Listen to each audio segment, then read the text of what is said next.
Opa.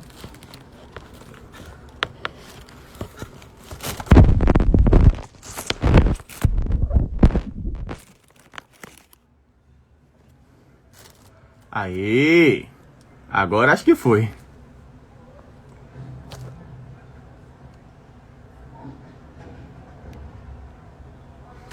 Ah, finalmente. Vambora. Finalmente. Deixa eu mandar pra Vitor. Aí. Transmitir ao vivo com o Vitor Jordão.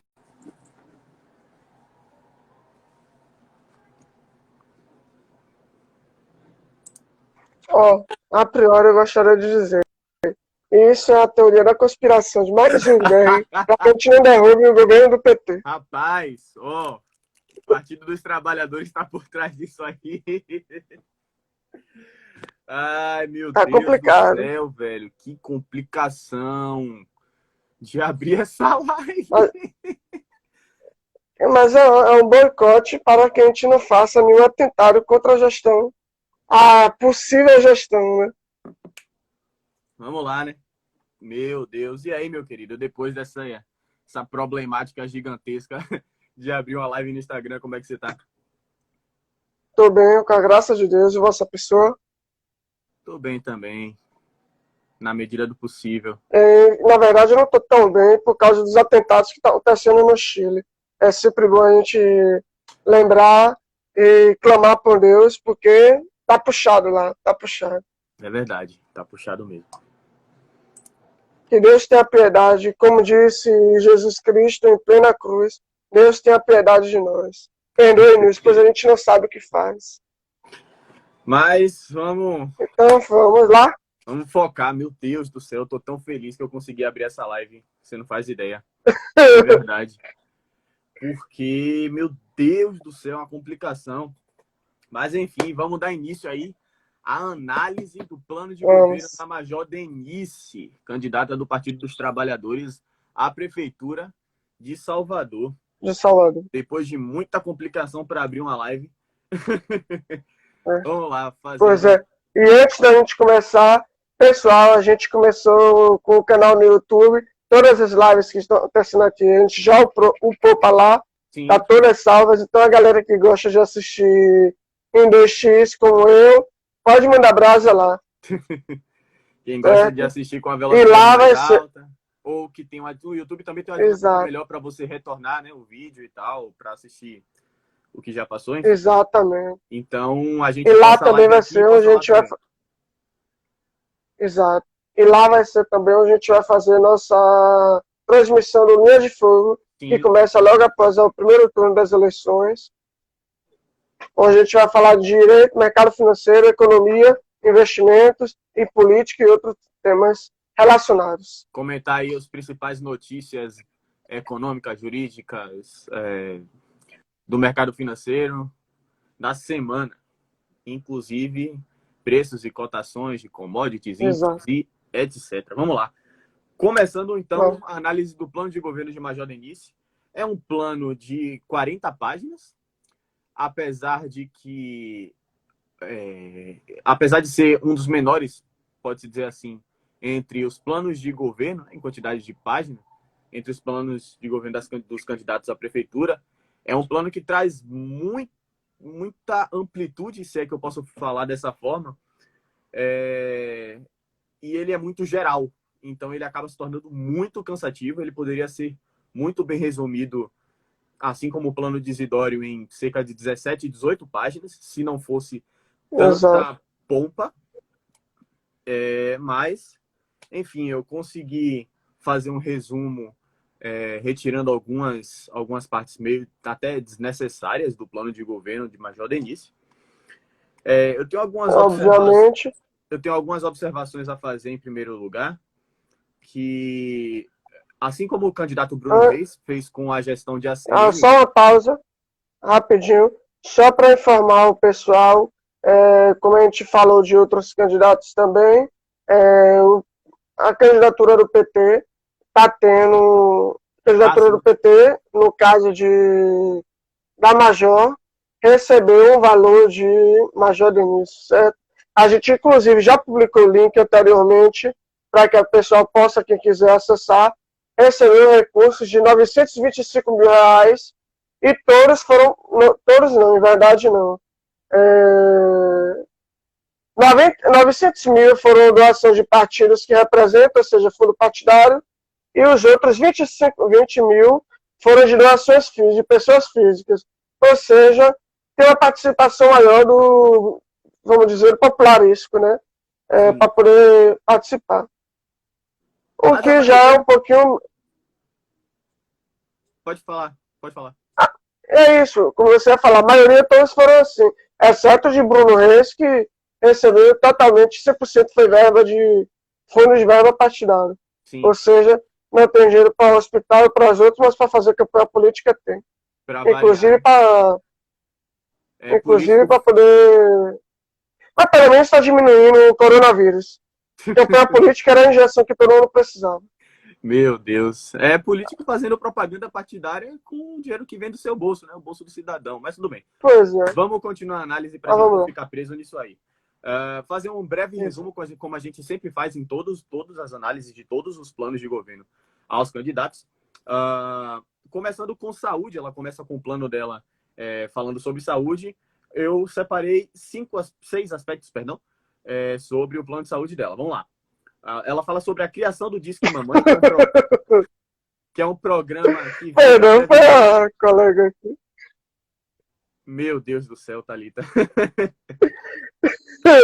Vamos lá, a criação do Disque Mamãe, que é um programa que visa a prevenção de doenças e a redução da mortalidade materna e infantil.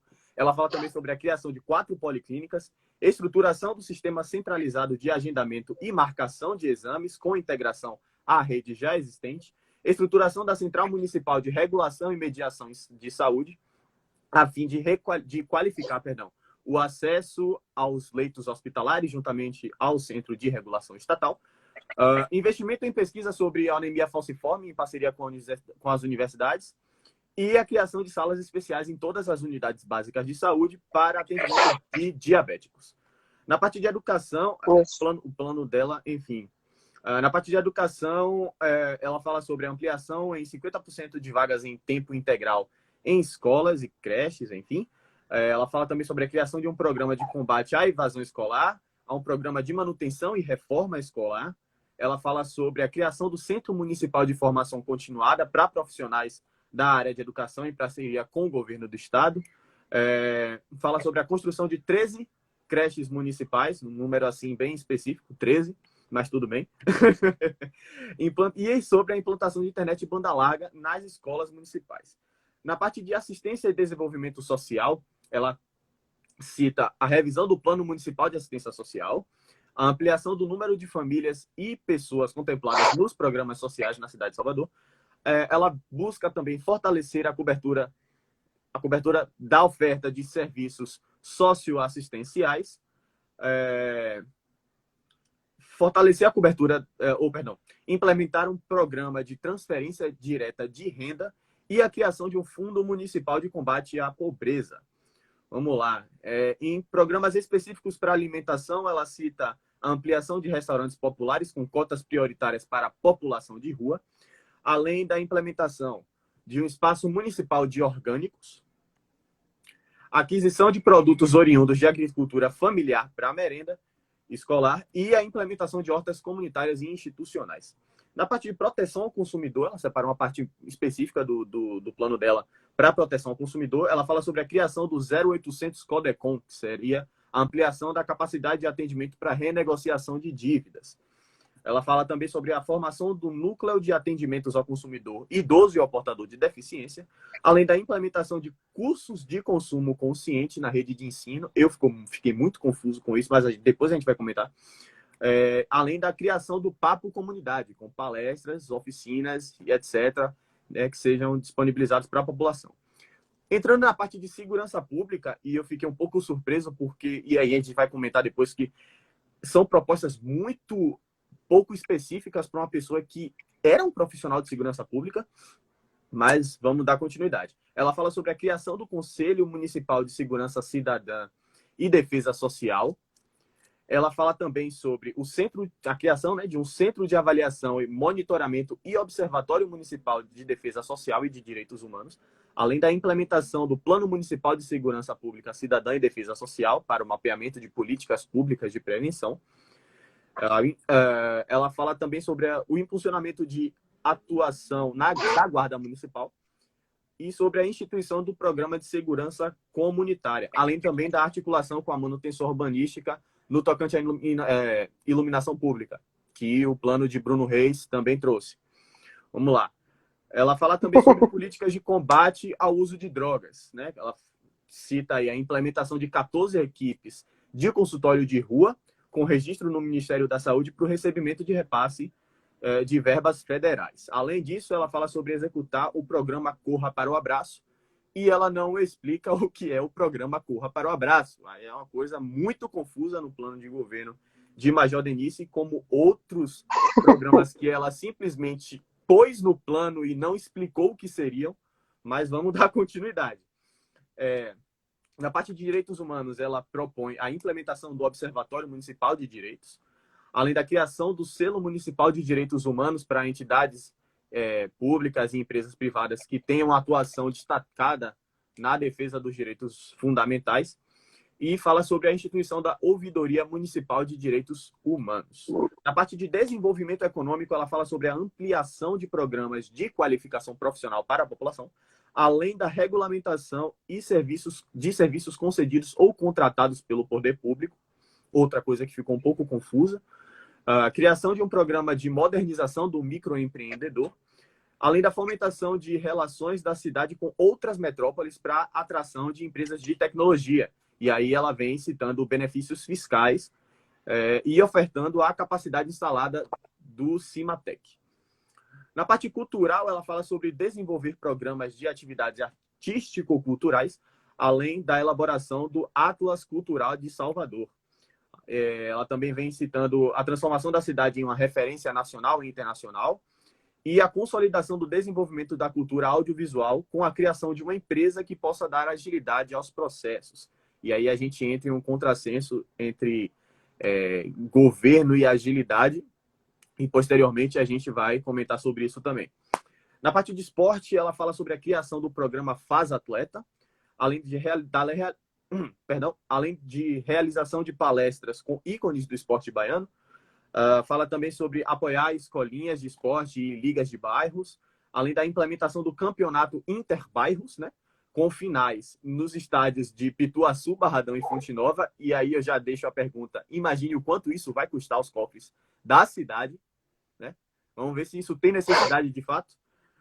Além do estímulo a práticas esportivas aquáticas. Na parte de turismo, ela fala sobre a criação da estação intermodal no Porto da Ilha de São João, além da requalificação do atracadouro da plataforma, e a reconstrução do terminal hidroviário de São Tomé de Paripe. Na parte mais de infraestrutura mesmo, ela fala sobre a atualização do plano diretor urbano da cidade, mas ela não propõe muito bem o que ela quer atualizar ou de que forma ela quer atualizar.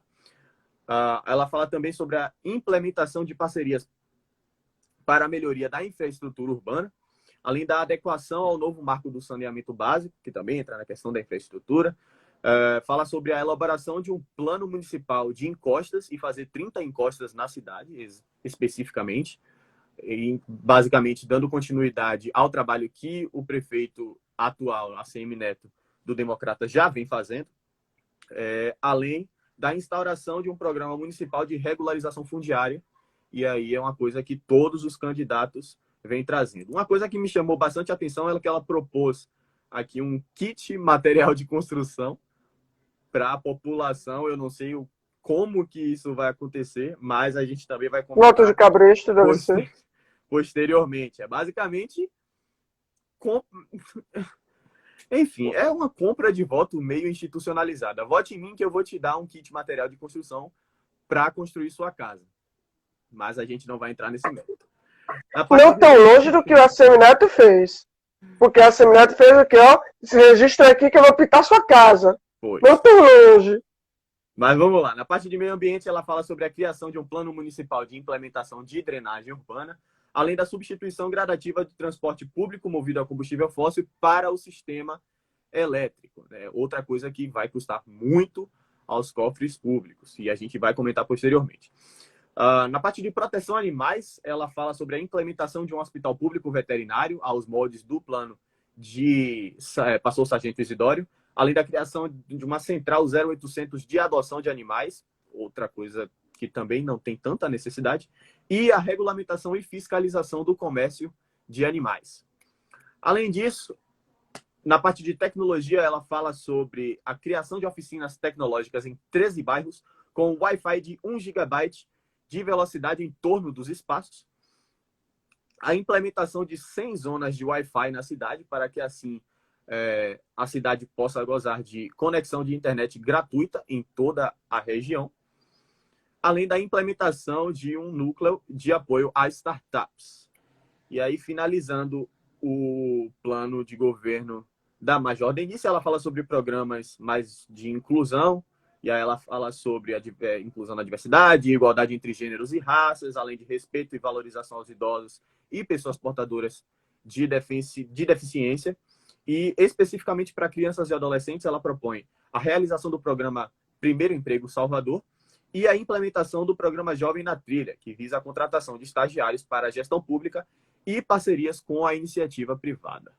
Basicamente, esse foi o resumo, né, das 40 páginas de plano de governo de Major Denise, e agora a gente vai fazer alguns comentários, né, sobre algumas ideias meio mirabolantes, talvez, da cabeça da equipe de Major Denise e do seu partido, o Partido dos Trabalhadores. Se você quiser introduzir alguma coisa, Vitor, fique à vontade.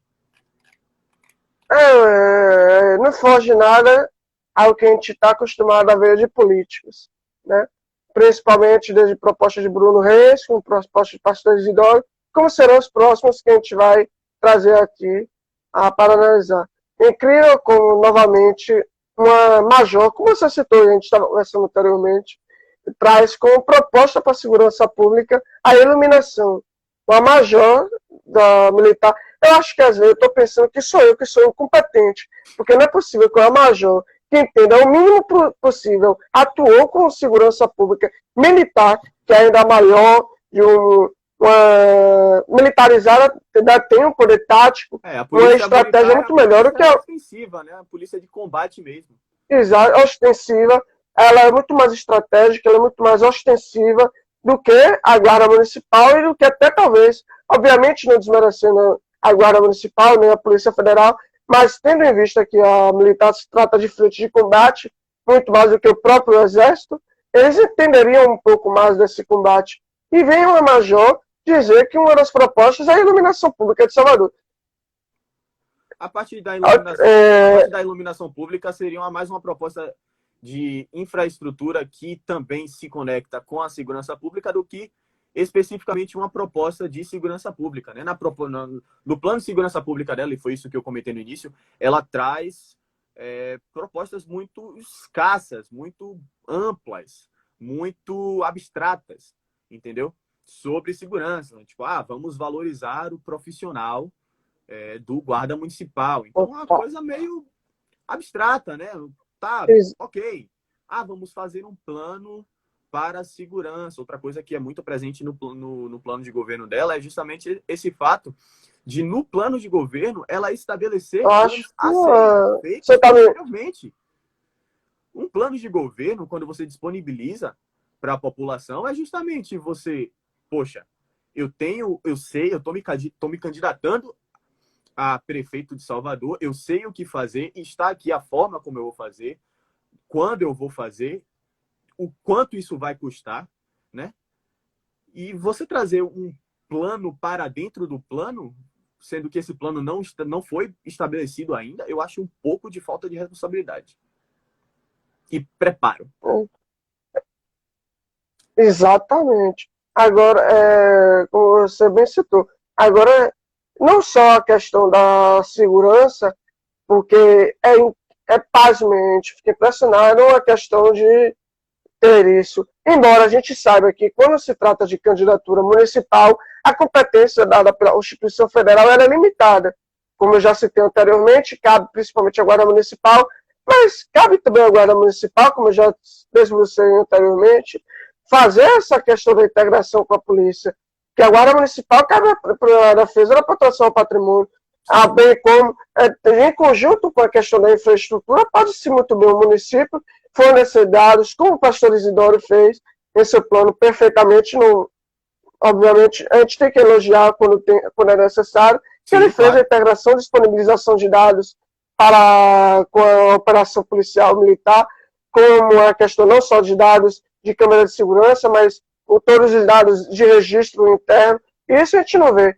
E o que a gente vê, principalmente saindo da segurança pública, é a massiva questão de, vamos dizer, não vou colocar políticas públicas, porque não está, de fato, atrelada à política pública, que está uma tentativa massiva de aumentar a estrutura do gasto do Estado, como bem o colega citou, trazer um desequilíbrio fiscal, porque tentando trazer políticas públicas de fato. Não adianta de nada você, beleza, querem se tratar de, embora eu não concorde, querem tratar de política pública, mas que se faça uma coisa planejada, que se trace metas, como a própria Thalita falou, a meta é não ter meta, e quando chegar na meta, vamos dobrar na meta.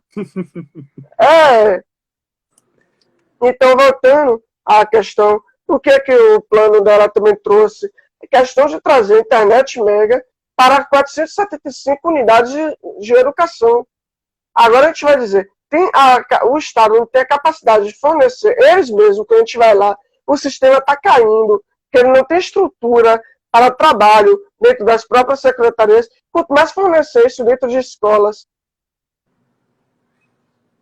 ainda mais na internet. Fala que isso vai acarretar, não só como onerosidade, como a gente já citou anteriormente, a internet não vai ser só uma questão de fornecimento, vai ser o próprio corporativismo estatal envolvido também. Sim. Quando a gente aborda dentro de outras propostas, que a gente não vê, inclusive, a ausência da livre iniciativa privada, que, inclusive, não é de se impressionar, porque o Partido dos Trabalhadores não tem isso. Inclusive, que eu estava comentando com você anteriormente, o Partido dos Trabalhadores, pelo qual ele foi fundado, pelo qual ele é hoje, ele se mudou completamente. Ele saiu do Partido dos Trabalhadores, em que tinha aquela dialética do proletariado, de se trazer o proletariado contra a Revolução Burguesa, ou pelo menos contra o empresariado, de trazer o direito do trabalhador, e ele se tornou um mero projeto cultural.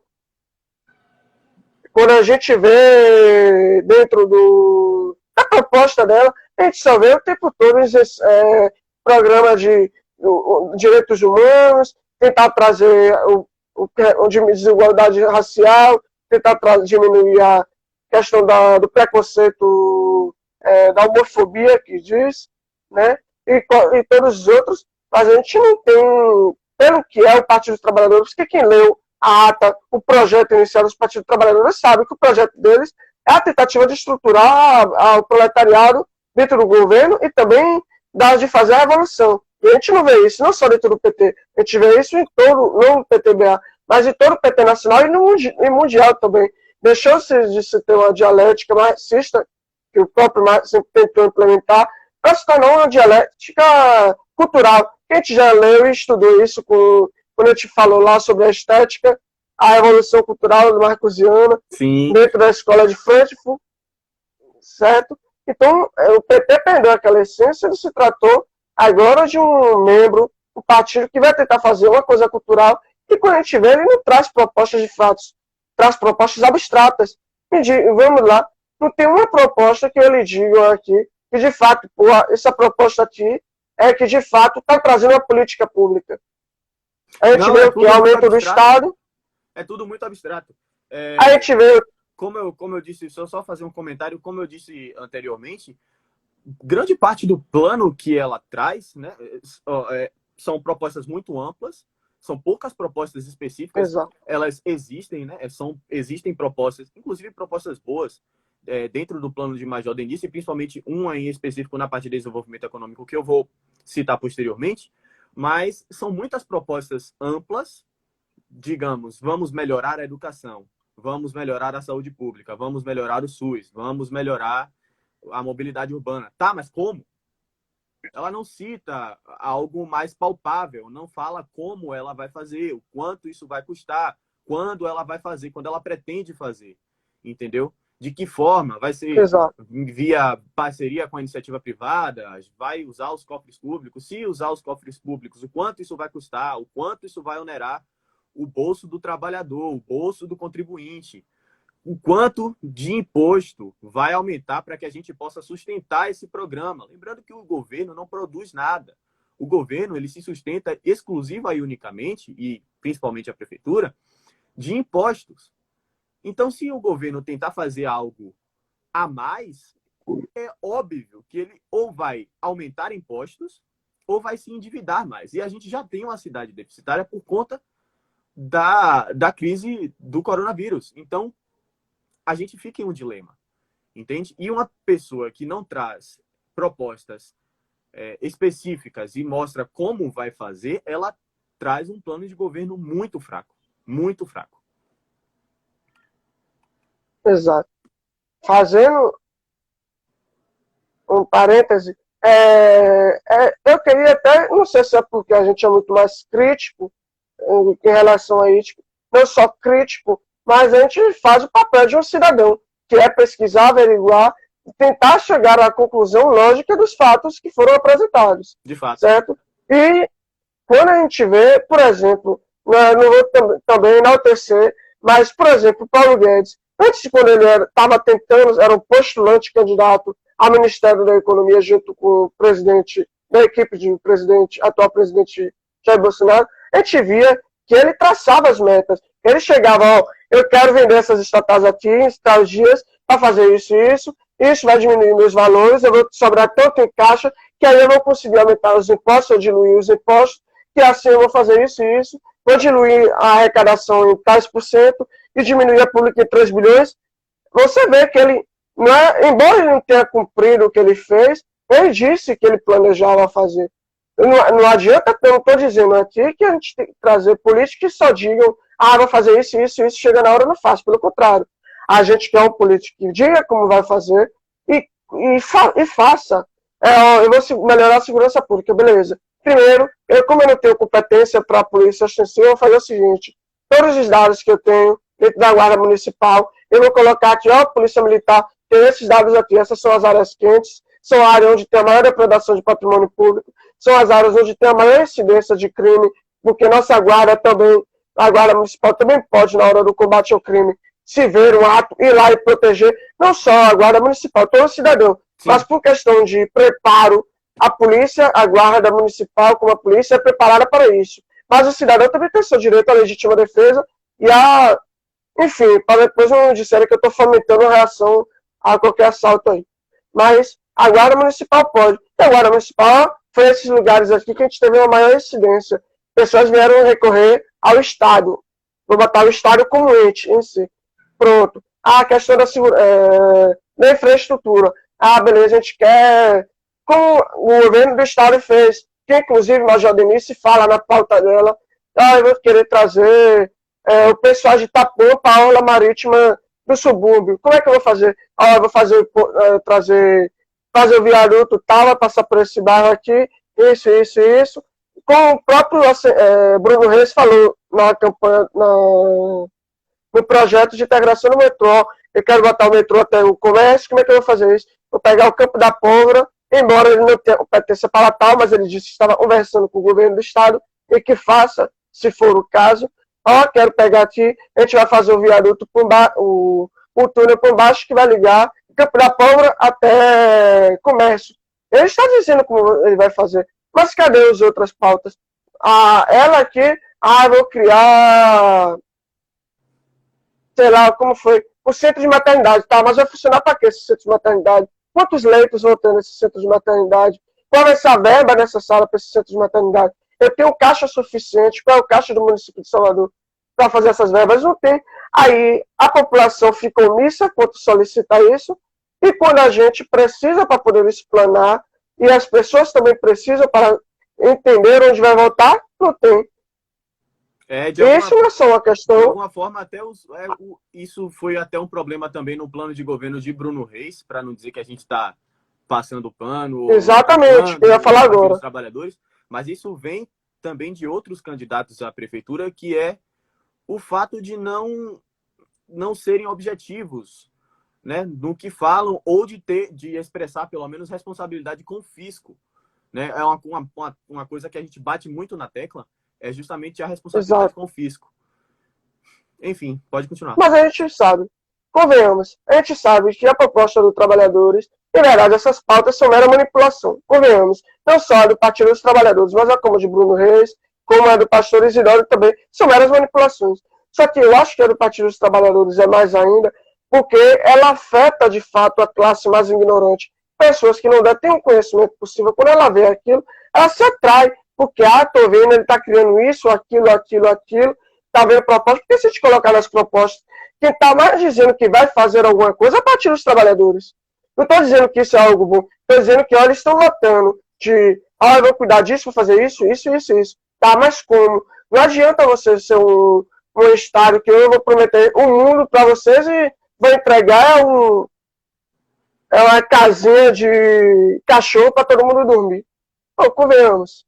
Sim, inclusive é uma crítica interessante que até para um governo que se considera de esquerda, né, um governo que está mais puxado para a social-democracia, para o socialismo e tal, ela traz um excesso de assistencialismo que, como a gente já bate na tecla o tempo inteiro, a cidade pode não conseguir arcar.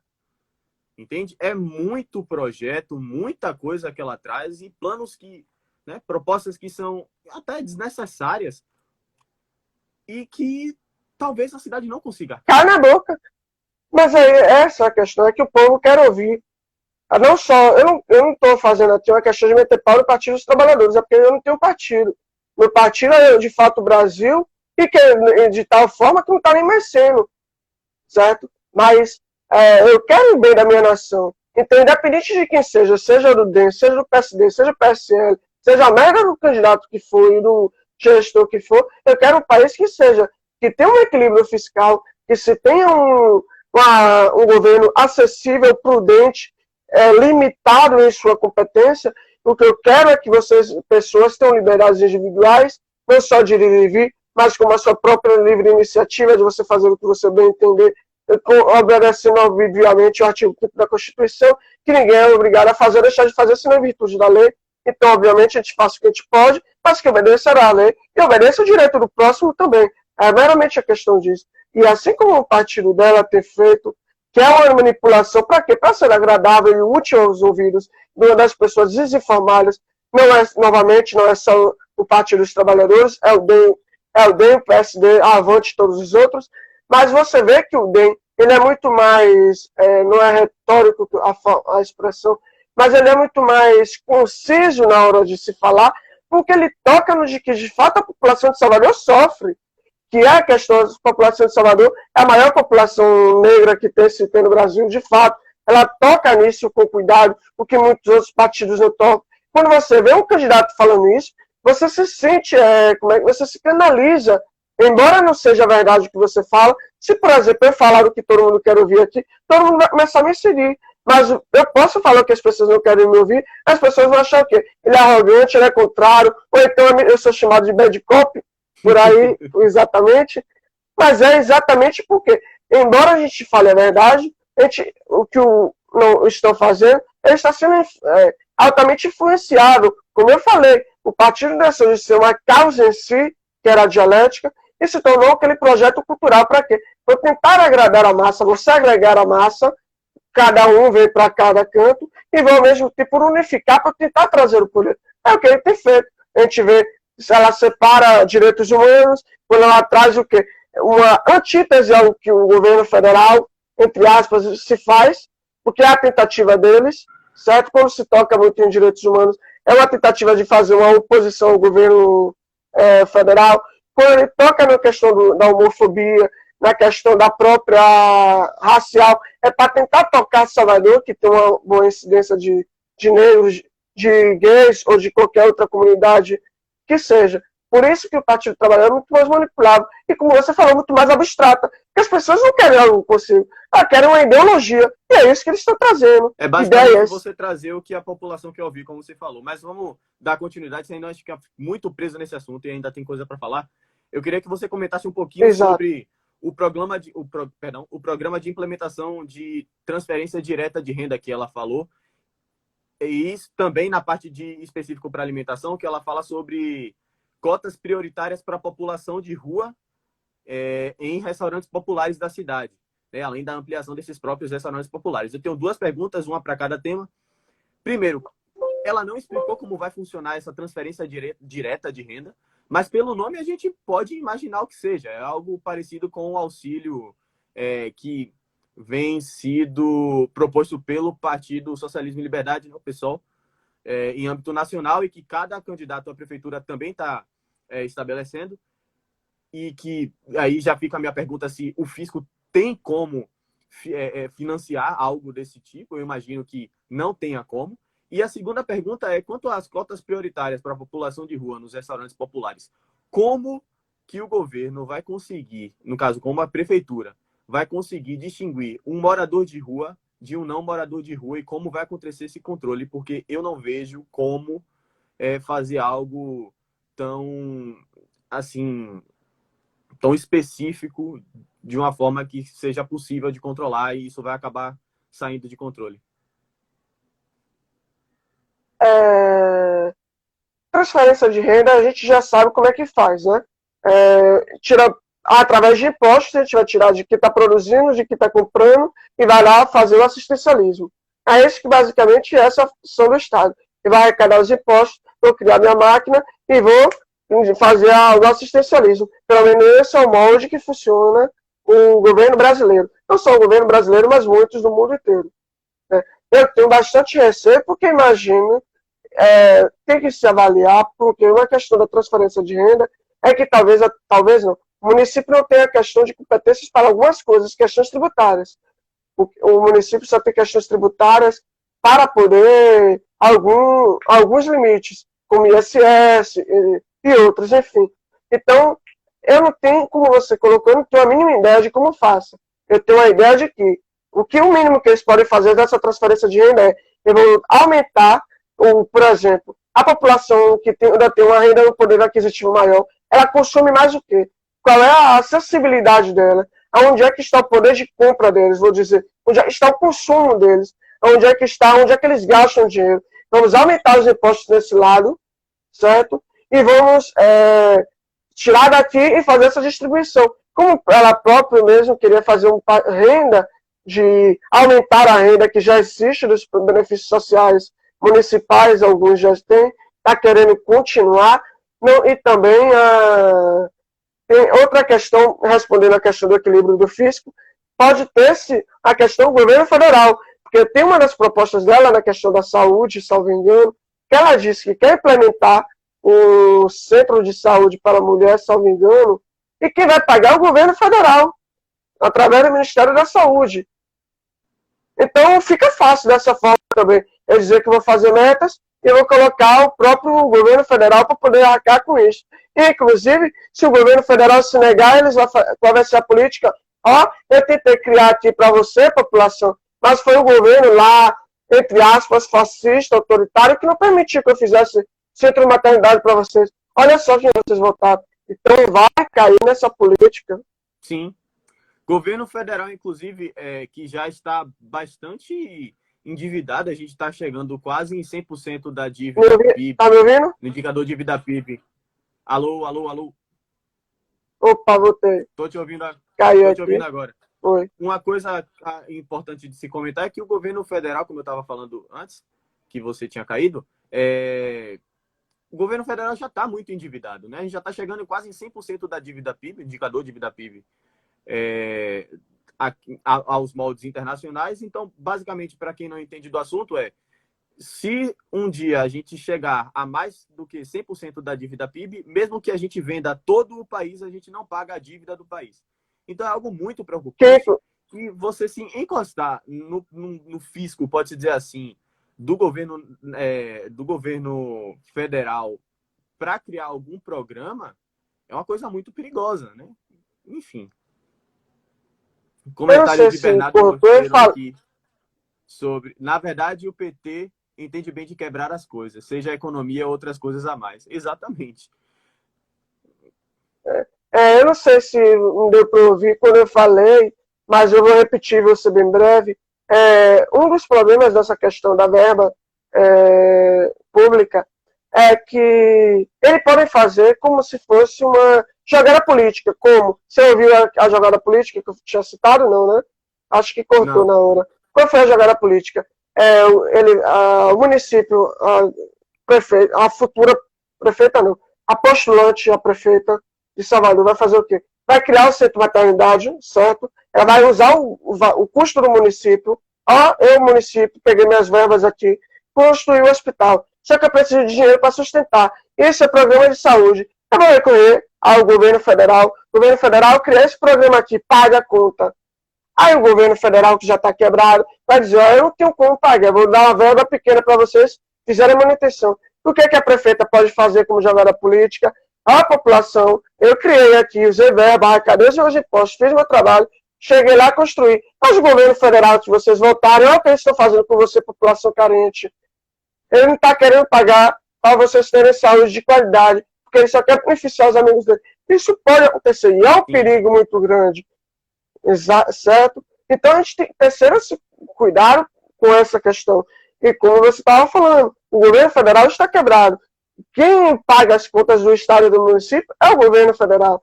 Que, inclusive, fazendo uma menção, 20% da dívida pública do Brasil vai vencer no próximo ano. E o Brasil ainda não tem dinheiro. Se bem que eu acho que agora vai ter dinheiro, se for verdade, esses 2 bilhões que o estado arrecadou aí.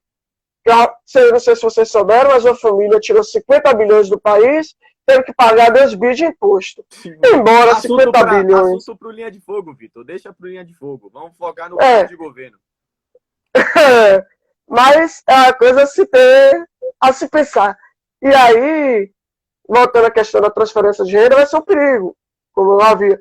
Como ela vai fazer isso? É uma questão. Eu presumo, como ideia, que ela vai avaliar o consumo, se bem que não tem se como, porque a gente já apresentou aqui que quase 60% da arrecadação de Salvador provém de ISS.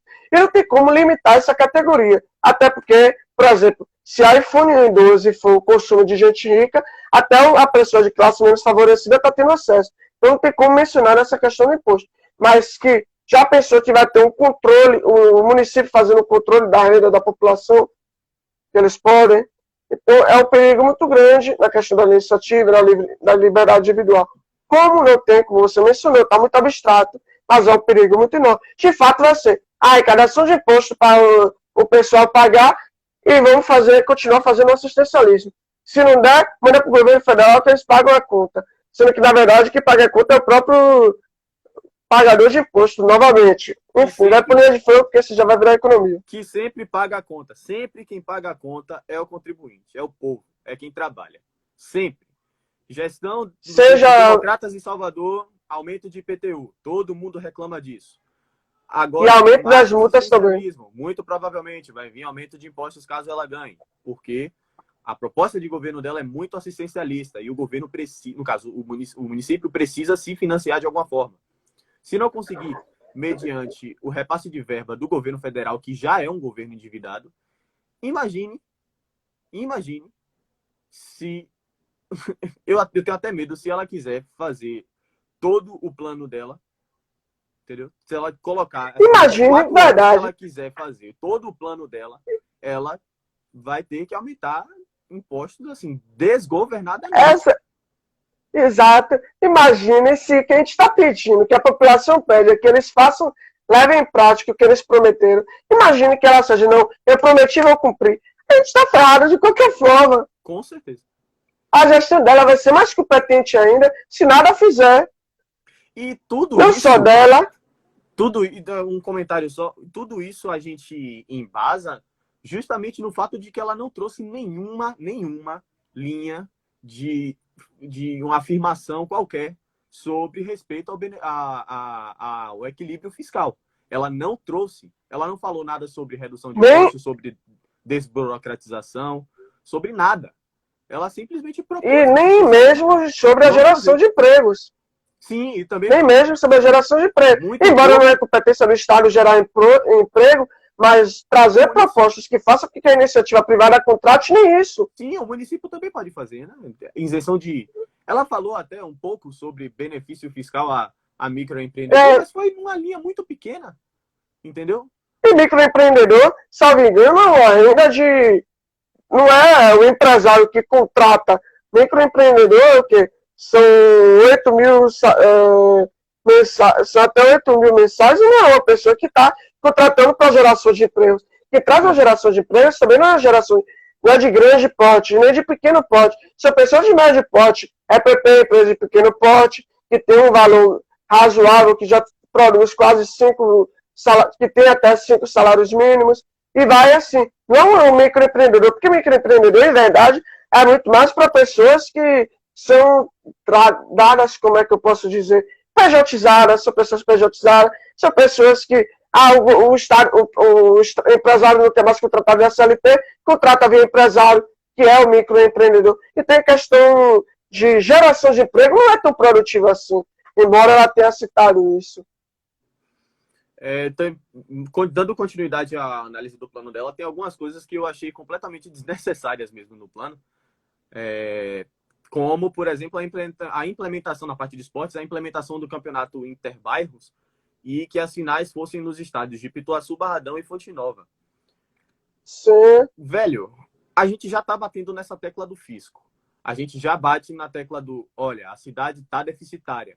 A cidade tem um problema por conta da crise de coronavírus. A cidade não arrecadou tanto quanto deveria, justamente por conta dessa crise, a cidade está em dívida. E ela ainda propõe... Exato. Tudo bem, é um programa de esporte, eu acho super interessante, mas não tinha necessidade alguma do governo se introduzir, pode-se dizer, no programa para fazer acontecer. Não, os próprios moradores podiam fazer isso acontecer. Exatamente. E ainda que se fosse o governo fazer alguma coisa que vai contra a minha percepção, mas que pelo menos vai fazer campeonato de trabalho, beleza. A gente vai, nesse dia aqui, a gente vai fazer uma estratégia de policiamento, de monitoramento, para que a população possa ir de fato e aproveitar os bairros, porque normalmente os bairros são comunidades carentes. E carentes também não só de dinheiro, de desigualdade, mas carentes da própria polícia militar, da própria guarda municipal. Então, como também é um espaço público e pode sim a guarda municipal fazer para preservar o ambiente público, ela fazer, o governo do estado vai ter, nesses dias aqui, vai ter campeonato. Vamos lá para aquele lugar, a gente vai fazer um monitoramento, como faz nos jogos do Bahia e Vitória, que se faça nos intervalos também, porque até estimula e promove a segurança para que você, morador, se sinta à vontade. Ao contrário, dependendo do lugar, até o próprio tráfico de drogas está fazendo a segurança. Para você ver que até a incompetência do Estado está servindo para isso. Não estou aqui fazendo favorecimento ou enaltecendo a milícia privada do tráfico de drogas. Pelo contrário, estou fazendo uma constatação. Sim. Além disso... patrocínio privado. Eu também... O Thalita mencionou aqui, fazer o patrocínio privado. Exatamente. Exato, ó. Vocês, mercadores de bairro aí, ó, vai ter esse dia, a gente vai fornecer segurança para vocês. Vocês se juntem, uma associação nesse dia, são associação de bairro, e juntem aí, ó, cara, e vão lá patrocinar o campeonato de você. A gente está, vai estar aqui monitorando você na questão da segurança. Sim. Que trabalho melhor vai ser isso? Porque ela basicamente quer ensinar a população como consumir. Eu não entendi muito bem essa parte. Que ela fala sobre núcleos de atendimento ao consumidor idoso e portador de deficiência, sobre criação do 0800 Codecon, sobre implementação de cursos de consumo consciente na rede de ensino. Você tem, olha só, você tem candidatos à prefeitura que falam sobre a implementação de educação financeira, né, programação, empreendedorismo no currículo basilar da educação municipal, mas é a primeira vez que eu estou vendo um curso de consumo consciente. Eu quero muito saber o que é isso. Você vai ensinar a meninos de 10 a 12 anos o Código de Defesa do Consumidor? Com certeza não. Só vai ensinar uma coisa. A proposta do quê? O capitalismo consciente. Ele vai ensinar você a consumir menos, a você deixar de ser apreciado pelo capitalismo selvagem do Estado. Qual é o consumo consciente? É o quê? O consumo estudante não, porque isso aqui você está fomentando o capitalismo. Pare de consumir, pare de dar rédeas para os empresários, pare de gastar dinheiro. Dinheiro é coisa de capitalismo. Tanto que uma das propostas é a questão da horta comunitária, sendo que futuramente a gente vai falar, é isso. Boa, Thalita, governo. Vou gastar dinheiro para te ensinar a economizar. É mole negócio desse. Isso não faz o menor sentido. Porra. Não faz o menor sentido. Excelente comentário. Não faz o menor sentido. Entendeu? Faz sentido, mas é isso, meu nobre. Faz sentido para fazer exatamente a doutrinação. Quando você se vai para a doutrinação e eu coloco dentro de onde que jovens dessa faixa etária, onde está se tendo um pouco de maturidade intelectual, embora sejam burros pra caramba, principalmente da população de Salvador, é onde está se tentando entender alguma coisa. E aí eles vão condicionar exatamente isso. Tanto... Não, eu ia comentar que isso vira um ouro-boro, né? Exato. Que, inclusive, é outra pauta, isso é uma das pautas, obviamente, marxistas, mas tem outra pauta também, que é a horta comunitária, que eu estava querendo, que eu vou mencionar, já partindo para o próximo assunto, que eles falam da horta comunitária para quê? A agricultura familiar. É uma boa proposta, convenhamos, que fomentar a agricultura familiar é uma boa, porque vai dar uma geração, vai botar as pessoas para trabalhar, beleza.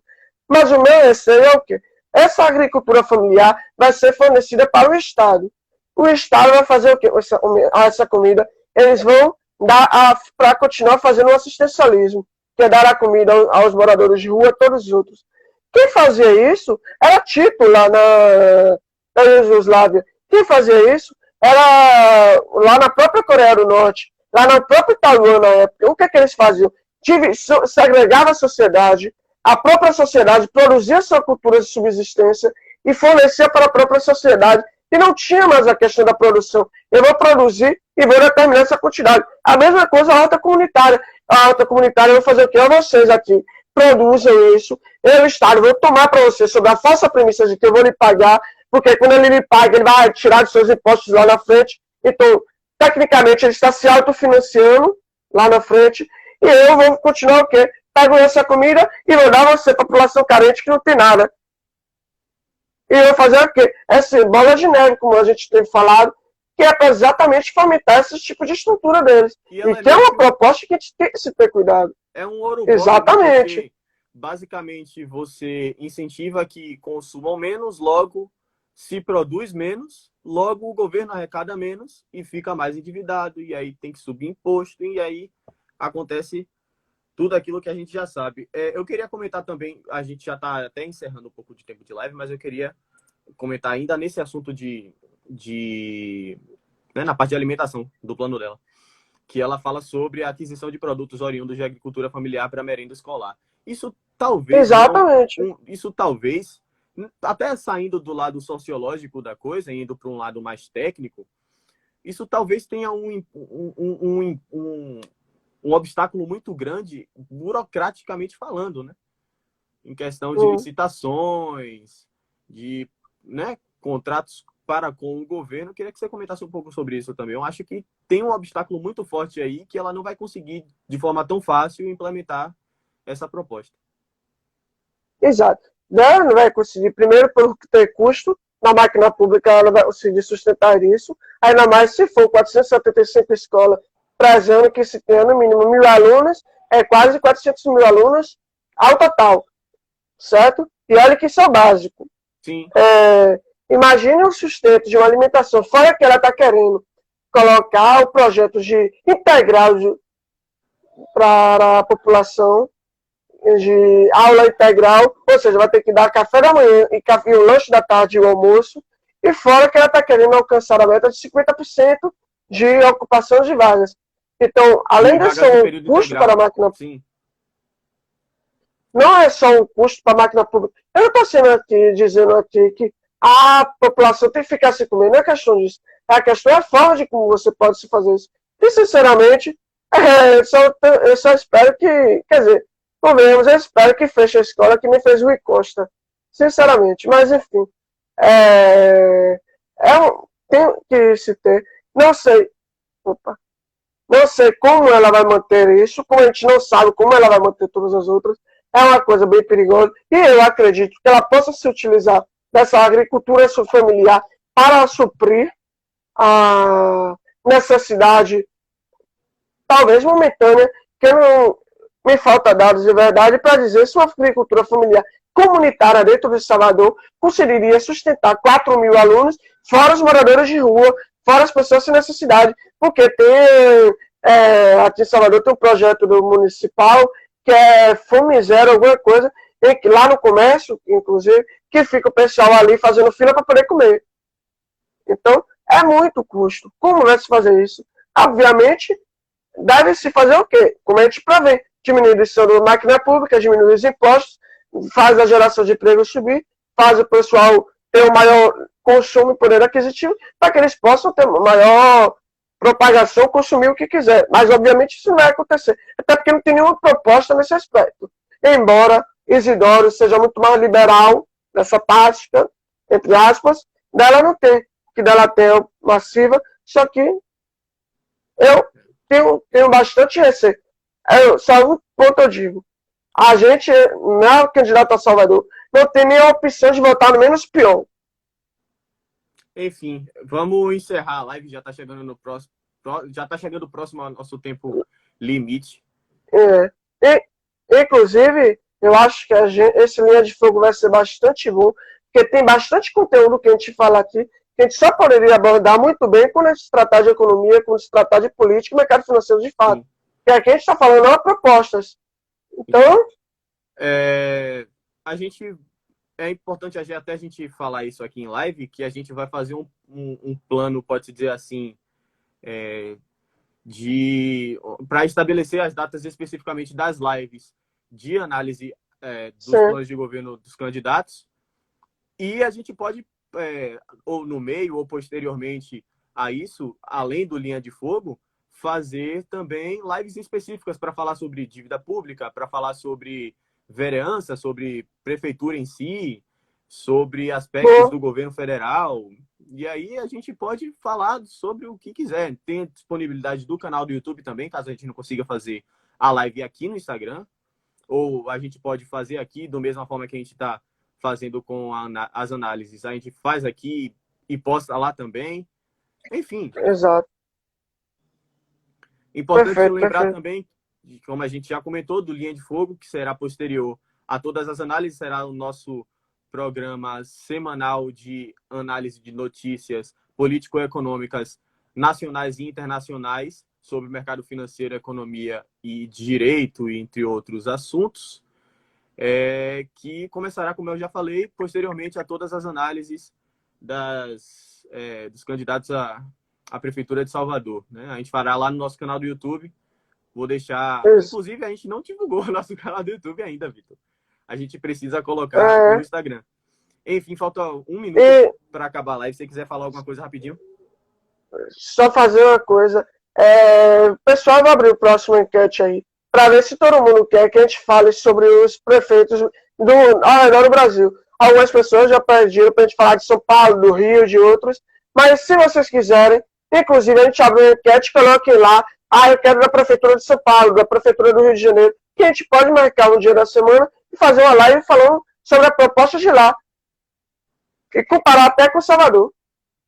Pronto, perfeito. Enfim, Vitor, foi isso. Agradeço aí sua presença ilustre. Tamo junto. Tamo junto, vamos lá.